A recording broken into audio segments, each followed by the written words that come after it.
So the general answer for that is if the project is delivered on time without any issues, but there are also things that you need to consider on the background. So one is the schedule. So if we meet the schedule successfully without any overtime being rendered by the people, and then the other one is the cost. So if the people rendered too much overtime, so that impacts the cost as well.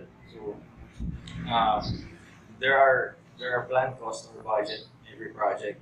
So that is also based on the timeline and what is being set for the project by the client. So for me, the project is successful if we delivered it on time and without the people rendering overtime.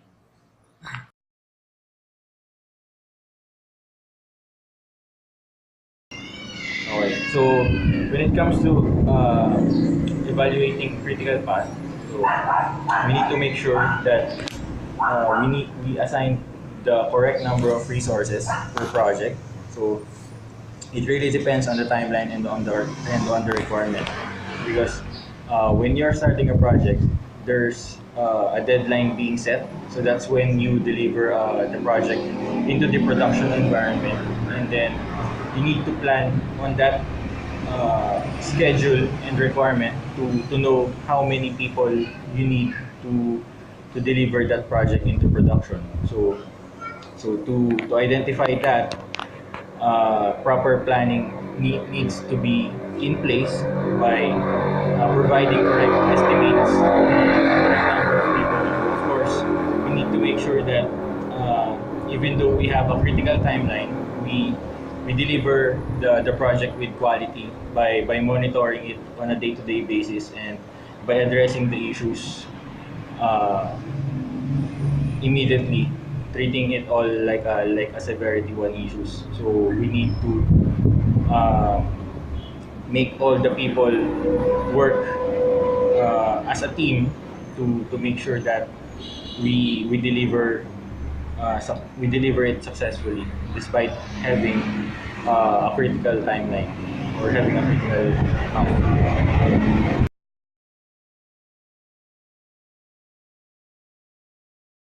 Okay, so about risk taking, every project has a risk. So it doesn't matter if you planned it correctly from the start, if you have the correct number of people, if you have the the leeway on the timeline. But when it comes to the to the times where there are requirement changes late in the game, so that's where the risk taking will uh, will come. Of course, you are on software development. There are people that develops or builds the code, and then there are people who tested the code. So when it comes to testing phase already, and there will be requirement changes requested by the client, so that's where the risk taking is, because you need to identify what types of critical scenarios you need to run despite the timeline or despite the timeline being already near its end. So you only need to identify critical scenarios instead of running all the test cases. So that's where the risk is, because you might miss any defects that can be encountered by the client during their UAT or production, because we did not run all the test scenarios before the delivery. So that's one risk taking, or that's one of the risks that we take during the project development.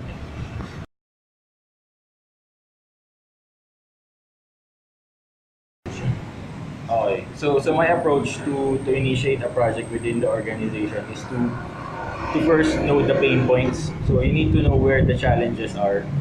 So once you know where the challenges are, you can now identify actions to address that. So as an example, you have a process that is being done manually. So one approach to be done there is to automate things. So saves time for people as well, and the people that is or the people that are doing that manually uh, can do other things while the automation script is running. So to summarize, you need to know what the pain points are, and you need to come up with the action, and then come up with the presentation to present on the management, so you can address those pain points or challenges.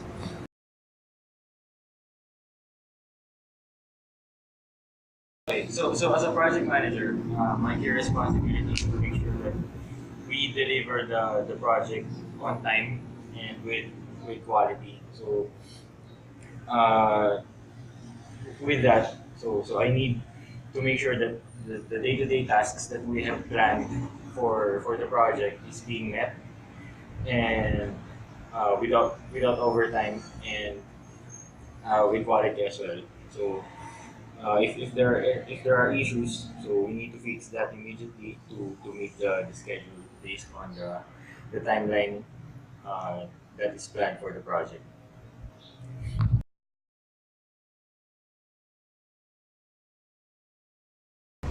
Okay, so the most important thing for me is to make sure that the people are happy and engaged while working on the project, because it's not a one-man team.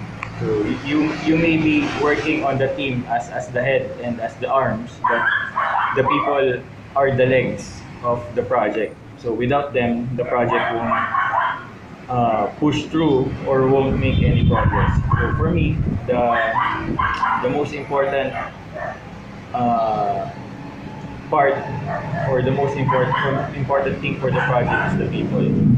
Make sure that they are engaged, because they're not engaged, they might leave, or they might not do their job correctly, and it will result to delays, or issues within the project, or with other people.